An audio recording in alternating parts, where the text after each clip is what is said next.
But for me, the best part of this whole thing was finishing it. Not knowing how to dance. I normally don't get afraid. I don't get nervous in front of lots of people. So that isn't the issue. But here I was put into an area that it was out of my comfort zone, completely out of my comfort zone. And right from day one, I was nervous, up until that night of the show. And I had such a great teacher, she just kept pushing and pushing and pushing, and she forced me to achieve things that I would never have achieved just by learning that dance. It was that made it all come together. And then walking out on the stage, putting on this show, it was the culmination of saying, I can't do this, I'm very uncomfortable with this, I don't want to be humiliated, and then all of a sudden I'm out there doing it, and it felt like a success. I felt like I had achieved a new success in my life. I would not personally want to do that again, but I want to be a part of this show. Mary Lou's already sent me an email asking me to judge next year, because what I heard in the audience and what I saw, everybody enjoyed the show. Everyone. Not a single person felt disappointed. You close the show with the professional dancers putting on an incredible event. It was phenomenal. I've had people, even my wife, every day she's talked about that show. And we've been to Broadway hits, we've been to New York, we've been all over the place. I've never seen her that excited about anything as she was that little dance show. And it's good for our community. Actually what happened when Mary Lou called me, she called to ask me to be a judge. And I was in one of my, sometimes I get the tired sillies and I joke around with people, and I didn't know Mary Lou. Beth calls me and says, we'd like for you to be a judge. And I said, what? You don't think I can dance? I was purely joking. She got all excited, said, I'd love for you to be one of the dancers. And I couldn't, from that point on, she wasn't going to let me out of it. And that's how I ended up doing it. It was just my big mouth got me into it. Big mouth. Same thing with the council. Somebody says, we'd like for you to run for the city council, and my first answer was no, and then as they kept asking me, they realized if they spoke with my wife, and once my wife got in the middle of it, there was no options left. But yeah, that's how it ended up happening. Okay, and then you walked in that first day and they didn't have your dancer. They didn't have my dancer. The one that was there was the one with the broken ankle. Yeah, and I thought, oh man, this is it, we're going to lose him. I thought it was perfect. I had an out. I wasn't going to have to do this. I was going to go home, forget about this. But no, they gave me a wonderful teacher. In my case, they had me training off the stage. Everybody else was working on the stage, and I was off the stage. And the closer we got to the event, I realized I had had no experience on the stage. And how was I going to, my mind was racing at 100 miles an hour, how am I going to react to this on stage? Because it's a different environment. So you'll probably be more cautious next time. There'll be no more joking around. No more joke. Think before you say something. That's exactly right. So that's one lesson learned. But it was good that you think you got pushed beyond where you normally. Absolutely did. Every one of us were proud of ourselves when we were finished. Oh yeah. I remember Tim Adams turning to me and saying, I never thought I would do something like this. And when it was over, him turning to me saying, hey, that felt pretty good out there. Everybody there, the contestants, the judges, I think everyone enjoyed themselves, including the audience. Main part. One of the things I thought about after the show was over, my wife and I were sitting talking about it, and I said, well, most people know me either in the newspaper or television or on the radio. They don't know me as a person. And there were a lot of people in the audience that night who had never met me or seen me. I had several come up to me afterwards talking about, in fact, there was one lady that came up to me and she says, I love you as my mayor, but I really love you as a person. And that hit me more than anything else that came out of that, is that this lady had never met me.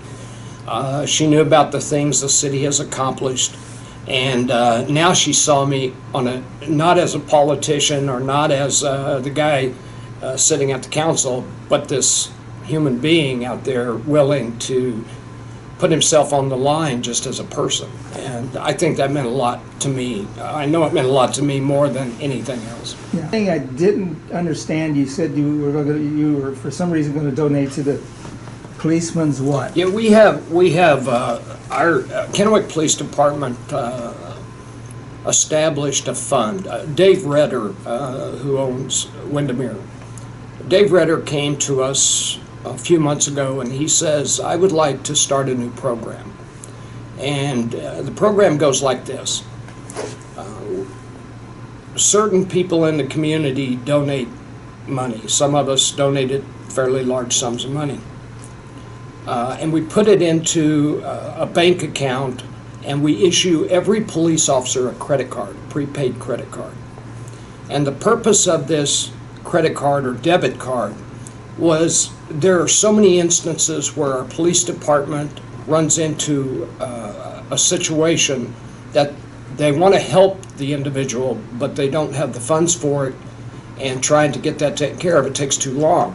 For example, last weekend we had a young lady with a 10-year-old daughter. She had lost her job. They were trying to get to the west side of the state from the east part of the country.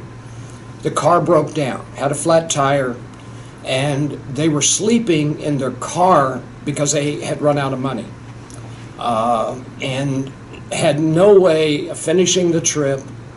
They had no money hardly to eat on, and the police came on them, found out their story, verified the story, and took them to a hotel, checked them into the hotel for 2 nights, took the car, had it towed, had the repairs done to the car, and filled up the car with gas to get them to the west side of the state, to get them to where they're trying to get to. And they were able to do that using these credit cards. Had we not had that, we would have had to go through agencies. We would have had to try to find some other way to try to help them. This way, we get them off the street, get them out of their car. This young 10-year-old girl had no business sleeping in a car. But what happens is, it makes you feel like you're doing something for the good. We hear so much about bad in the police department. Now we're seeing the good side of it. So I committed 2 charities. One is that if I were to win, my winnings would go to the Union Gospel Mission, which is one of my favorite charities. But in addition to that, whether I win or not, I was going to put another rather large sum of money into this program. And so afterwards, and I had a lot of support from some of the leaders in our community. And Dave Redder had sent out an email telling us one of the recent situations that had arisen and how the police, and we always get a report how the money's being used.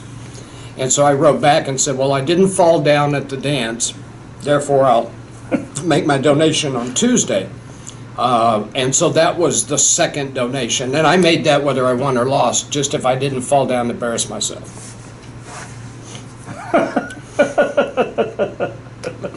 Well, that's a good story, but I have never heard anything about that. Well, it hasn't. We had one press conference. I couldn't attend the press conference, so my wife, Anita, and I have a foundation that we started about 10 years ago. And so I don't make a donation unless she's on board with it. And so she attended the press conference in my place. And so we had the one press conference. There was an article in the newspaper. I talked a little bit about it on Kona Radio, but that's about all that's been said. We welcome any donations, because this is the kind of thing that we should be doing for the community, helping people who truly are in need, not those who act like they're in need. Yeah. Well, but we're a rich community overall, and we're a giving community. And there's so many things, and so it's hard to pick an event, right? But I appreciate. I think this event, this particular event, this was the first time, and a lot of lessons were learned. But being the type of personality I am, the fact that I have always had this position of trying to solve problems, create new programs. Even when I worked for you, that was part of the job, was to, the Quality Training Resource Center was a good example of that. But, so I'm watching this whole event unfold, and what we need to do is we need to get our sponsors in place early, like next month. We start getting those lined out. Secondly, you have to start marketing. The celebrities are critical to draw people. The higher the celebrity, the better the draw. But finally, I think in our community, there has to be stability. In other words, consistency. So if we're going to do it again, let's do it for 10 years. Let's do something like this, whether it's Dancing with the Stars each year or some other event along that line. Lay out a plan for 10 years to do this and watch this thing grow, because people will donate, especially if it's involving an event. And if you do one like this, if you can do it in the winter months in our community, it will double or triple the attendance. People are always looking for things to go to that are entertaining, fun, and not overly expensive. And the price of these tickets were not overly expensive. So there's so much more we could do, but we got to lay out our sponsorships, who's connected to this, who are those people. Others want to come out and watch themselves become human. But you take a guy like, but here's the other thing too, I think you got to make sure on your committee that you have somebody in the community that has direct access to the people you want, so that person can go get them. You know, Senator Brown, she unfortunately had to be in Washington, D.C. and then back over to Olympia during that time. But prior to her leaving town, she works for me, so I see her every day. And as the week went by, I believe she left on Thursday, so Sunday, Monday, Tuesday, Wednesday, she was hearing me and asking me about it. And by the time Wednesday rolled around, she really had wished she could have done this. On Sunday, Monday when we spoke, she says, "Oh, I'm just so glad I didn't have to do this." But by Wednesday, she realized there's more fun to it than you realized. So, you know, part of getting these people to do this is first of all being an individual that did it, so that you can talk about it. But secondly, having enough influence to say, hey, look, if I can step out there and do this, you can step out there and do this. And I think that'll be important. And, you know, finally, and you know this as well as I do, marketing. Right. And fortunately, I have a couple of individuals, you know, that could help. I'm going to just give you an example. One of the things that could be done with enough planning is we could go to the city and figure out a way to use the Windermere Theater inside the Coliseum, where you seat, you know, 800, 900 people, and where the Broadway shows are, and get that going up early, because they also do the marketing. Right, so there's all kinds of ways to do this if we just lay out a really strong strategy and say, where do we want to do it, when do we want to do it, and what's it take to get it done, and then who do we want on it. And I think once you get that laid out, get your sponsorships in place, and there's a lot of sponsors out there that, again, going back to this community, there's so many companies that